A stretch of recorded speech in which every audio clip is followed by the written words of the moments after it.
Et on se retrouve donc pour cette revue de presse de l'économie.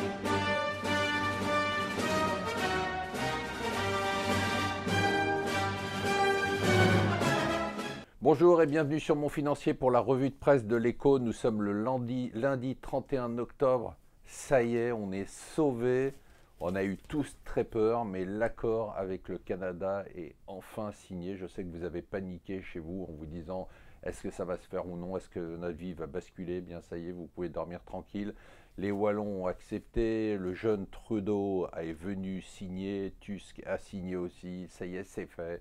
Maintenant, les Canadiens sont vraiment nos cousins. Alors, elle pensait aller tranquillement jusqu'à la victoire dans une semaine. Elle, c'est Hillary Clinton. Et puis voilà que le patron du FBI se décide à relancer l'enquête. Alors, c'est très étrange quand même. À une semaine des élections, ils avaient fermé l'enquête en août. Il rouvre l'enquête. Il dit lui-même qu'il ne sait même pas si dans ses emails, il y a des éléments compromettants pour Hillary Clinton, mais il ouvre quand même l'enquête. Du coup, c'est le tollé général, même au sein du FBI aux États-Unis, où on dit que finalement ça c'est une démarche partisane, mais il n'en faut pas plus pour que Donald Trump se réjouisse et commence à rattraper son retard dans les sondages, ce qui fait qu'il y a à nouveau une incertitude sur les élections.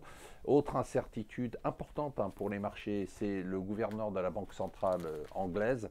Le gouverneur de la Banque centrale anglaise, son terme arrive en 2018, mais les pro-Brexit le détestent, y compris Theresa May, pour une raison bien simple, c'est qu'il a fait campagne contre le Brexit, qu'il a expliqué que s'il y avait Brexit, ça serait le chaos, et du coup les pro-Brexit lui en veulent, mais il pourrait annoncer, nous dit le FT aujourd'hui, qu'il serait prêt à continuer jusqu'en 2021. Enfin, l'élément essentiel pour moi, ça a été le chiffre de la croissance américaine en troisième trimestre de cette année.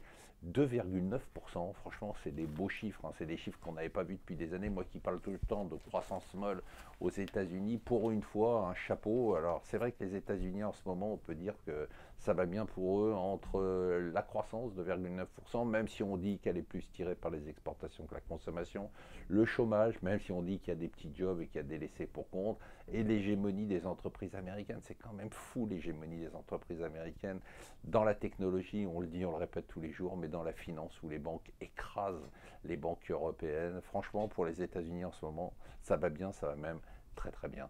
Voilà, je vous souhaite une bonne journée sur Mon Financier.